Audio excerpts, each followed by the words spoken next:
Good evening. Civil liberty gives us the right of public dissent.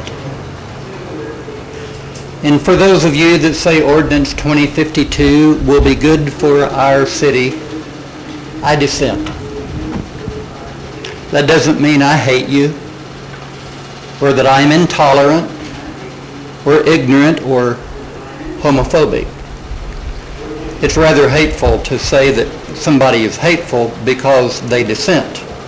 We have a petition. We're going to be trying to get 144 residents of Eureka Springs who are registered voters to sign the petition. I'm not doing this because of hate. I just think it's a bad decision that you're making for our city. Thank you very much. Thank you. Thank you. My name is Pat Milam, and although I do not live in the city now, Eureka Springs has been my hometown since 1974. I came here with different ideas of what to say, but hearing these last few, the main thing I want to say is that homosexuality is not a choice that a human being makes. My son is gay. My son grew up in Eureka Springs from the 2nd grade until he still calls this his hometown.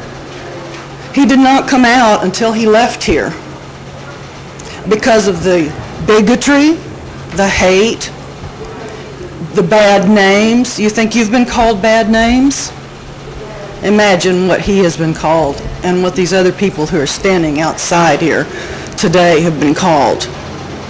How have they been treated? It's inhumane. You come here and you say you want to dissent, that's fine, but you are calling my son and my dear good friends unworthy.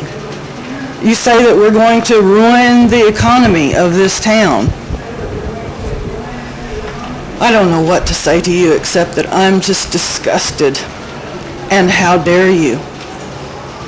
Thank you, City Council, for making me proud, once again, to call Eureka Springs my hometown. Thank you. Thanks, Pat. Thank you, Pat. Thank you, Pat.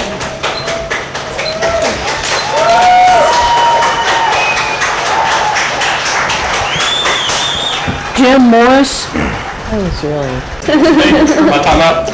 I appreciate it. I just wanted to, I didn't come here to speak tonight, so I have no speech. I just wanted to thank you, and I also wanted to say that this year I was one of the top 4 realtors out of 115 in Carroll County that sold over $5 million. And I don't know why the economy is lagging. If it is, I've talked to people downtown. A lot of them are having better years than they've ever had. Some of them, like Susan Morrison's been here for 20-something years. She's having a great year. She's moved downtown. I think maybe if people are having problems with their businesses, they may need to rethink what they're selling. I see a lot of people selling $5 million worth of property a year. You see a lot of people have made a lot of sales. I see 10 times more than that for each sale I probably make. Nobody's ever criticized me for being gay. It's never stopped me from doing business, and I don't think it's going to stop anybody in this town from doing business. So I appreciate everything you're doing, and I appreciate that you took a path that some people wouldn't, and I admire all of you for that. Thank you. Thank you.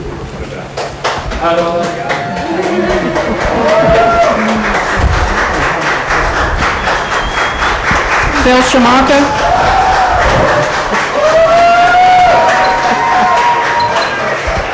Hang on, Phil. Don't move. Okay. Thank you, Madam Mayor, for listening to your constituents and bringing this issue forward. And thank you to the City Council for listening to all of us over and over and over again. Excuse me. I keep being reminded of the Establishment Clause of the Constitution and the Bill of Rights every time I hear someone else proclaim their religion and telling me what I should do. Every time I come to another meeting and I listen to however many people proclaim their religion, which they have a right to do, but they don't have a right to shove it down my throat.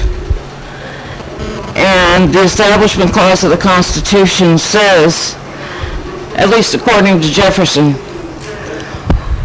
that there is a wall of separation between church and state.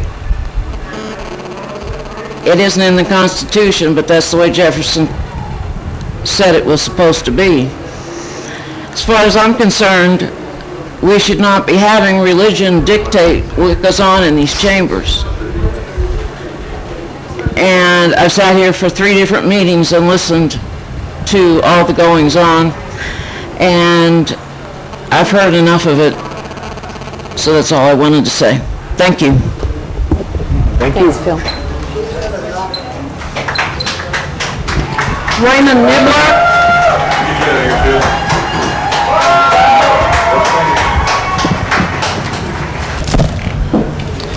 Oh, gosh. Madam Mayor and members of the council, thank you for allowing me to present the position of the American Civil Liberties Union of Arkansas. I am an attorney. I practice in Fayetteville. I was asked to present their position and explain the legalities of the act that is now in its 3rd reading, or the Ordinance 2052. I'd like to encourage you all, on behalf of the ACLU, to go through with this passage. More than 70 cities and counties across the United States and our several states have done exactly what you're going to do tonight, with very few alterations in the language. What you're doing is very in line with what is already happening right now in this country. Some registries confer specific legal rights and others do not. This act, in my opinion, does not confer any specific legal rights that would violate the so-called marriage amendment in the state of Arkansas, specifically Section 2 of that amendment. I think it's the right thing to do, not only as a lawyer, but as a person. It encourages committed relationships, which is the foundation of our society.